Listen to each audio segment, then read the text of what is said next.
bertemu lagi bersama saya, Foni Fardila, mahasiswa Ilmu Pemerintahan Fakultas Hukum Universitas Jambi. Pada video kali ini, saya akan menceritakan bagaimana proses turun ke lapangan untuk menganalisis bagaimana manajemen proyek di desa tersebut. Untuk menganalisis sesuatu, tentunya kita membutuhkan bahan untuk melakukan analisis tersebut. Maka dari itu, saya dan tim turun ke lapangan ke Desa Rantau Majo yang berlokasi di Kecamatan Sekernan, Kelurahan Sengeti, Kabupaten Muaro Jambi. Dalam perjalanan ke Desa Rantau Majo, kami membutuhkan waktu kurang lebih sekitar 1 jam untuk menuju ke lokasi. Kami melewati beberapa daerah. Yang pertama yaitu kampus Universitas Jambi. Yang kedua kami melewati Jembatan Auduri 1. Yang ketiga melewati perbatasan Kota Jambi dan Muaro Jambi. Kami langsung masuk ke daerah Sengeti, tetapi tidak sampai ke kotanya. Dari perbatasan Sengeti awal itu kami langsung menuju ke pasar yang berada di ujung Sengeti. Dari pasar tersebut kami menyeberang menggunakan pompong yang memakan waktu kurang lebih 5-10 menit.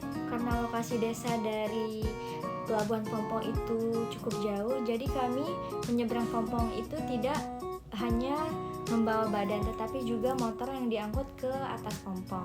Anggota kelompok yang turun ke lapangan itu berjumlah 6 orang dan kami menggunakan 3 sepeda motor. Tetapi karena kelompok dari mata kuliah lain itu ada keperluan juga ke desa tersebut, jadi kami berjumlah 10 orang menuju ke Desa Rantau Majo. Kondisi rumah warga di Desa Rantau Majo masih menggunakan rumah adat tradisional Provinsi Jambi, yaitu rumah panggung. Dikarenakan juga Desa Rantau Majo itu dekat dengan sungai. Bukan hanya dekat, tetapi di pinggir jalan itu adalah Sungai Batanghari. Jadi kemungkinan banjir itu bisa melanda dan warga desa mengantisipasinya menggunakan rumah panggung. Setelah tiba di lokasi Desa Rantau Majo, kami langsung menuju ke kantor desa.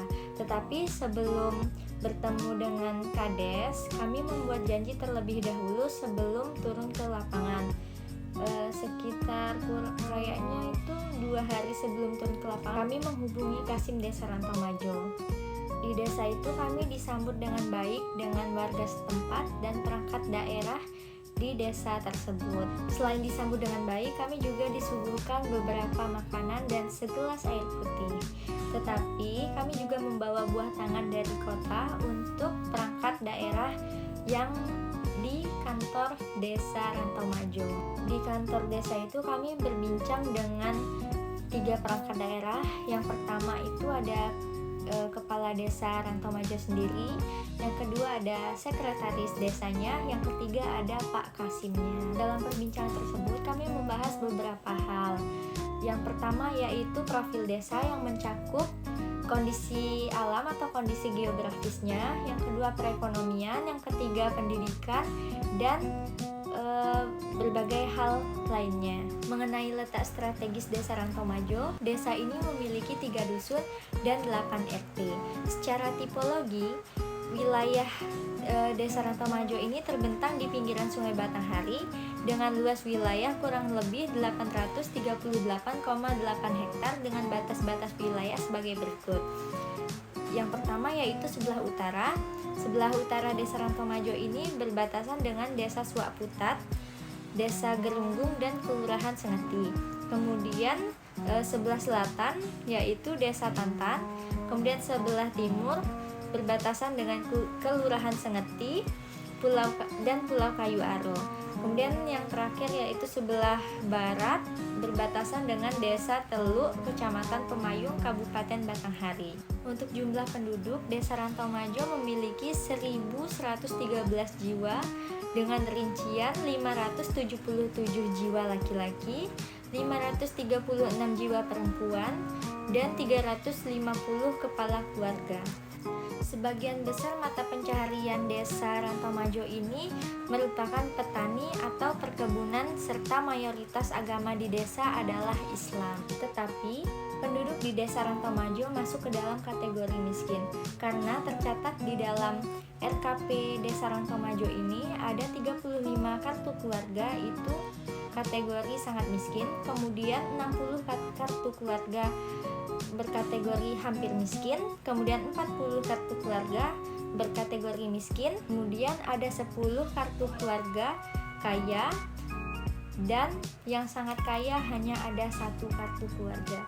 Jadi desa ini dikategorikan desa yang penduduknya miskin karena masyarakat miskin lebih dominan daripada masyarakat yang kaya.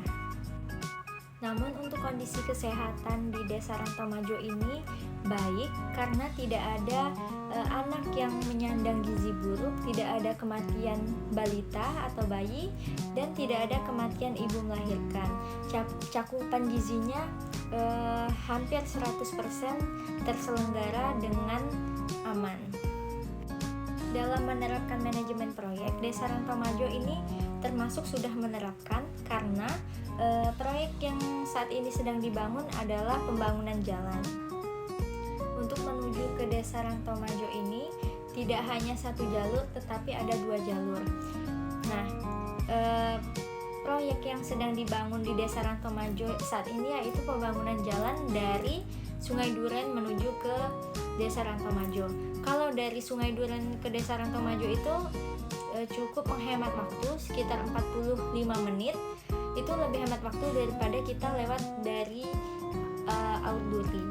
Tetapi yaitu penghambatnya adalah jalan di jalur situ karena jalannya itu masih rusak, masih bergerinjil dengan batu-batu dan masih tanah merah yang kalau hujan itu becek. Untuk menjalankan proyek yang sudah berjalan ini, Desa Rantomajo sudah menerapkan prinsip manajemen proyek yaitu perencanaan.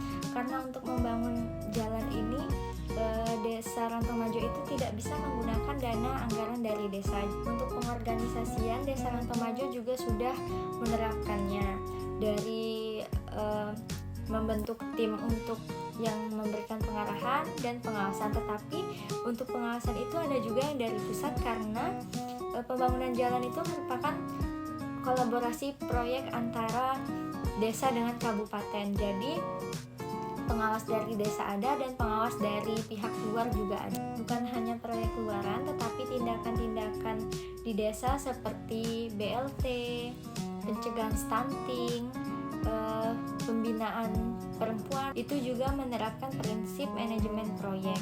Dari contohnya misalnya itu bantuan langsung tunai. Nah, bantuan langsung tunai itu sebelumnya ada pihak yang mengsurvei siapa-siapa saja yang berhak menerima bantuan langsung tunai tersebut. Namun, melihat dari kondisi perekonomian penduduk di Desa Rantomajo seperti yang saya jelaskan di awal tadi bahwa Desa Rantomajo ini adalah desa berkategori miskin karena jumlah kakak yang miskin dan sangat miskin itu banyak. Jadi kayaknya yang menerima bantuan langsung tunai ini juga hampir semua karena yang kaya tadi cuma 10 dan yang sangat kaya cuma 1. Setelah melalui proses wawancara di kantor desa tadi, tentunya saya dan tim tidak langsung pulang begitu saja, tetapi kami menghadiri beberapa spot-spot di daerah Desa Rantomajo. Beberapa di antaranya yaitu kami mendatangi informasi mengenai BUMDes di Desa Rantomajo, kemudian kami melihat tambak-tambak ikan warga dan mengelilingi beberapa rumah warga melihat rumah-rumah dan kondisi penduduk di situ. Setelah sedikit mengelilingi desa, kami menuju ke salah satu rumah warga di Desa Rantomajo yang merupakan keluarga dari salah satu teman kami. Di situ kami disuguhkan beberapa cemilan dan minuman segar.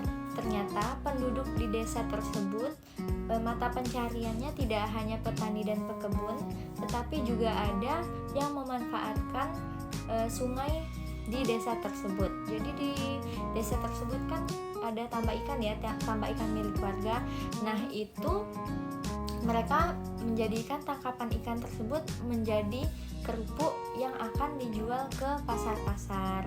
Setelah sedikit berbincang-bincang dengan Nyai, Akhirnya kami pamit pulang dan kembali menyeberang menggunakan pompong dengan tarif 5.000 per satu motor.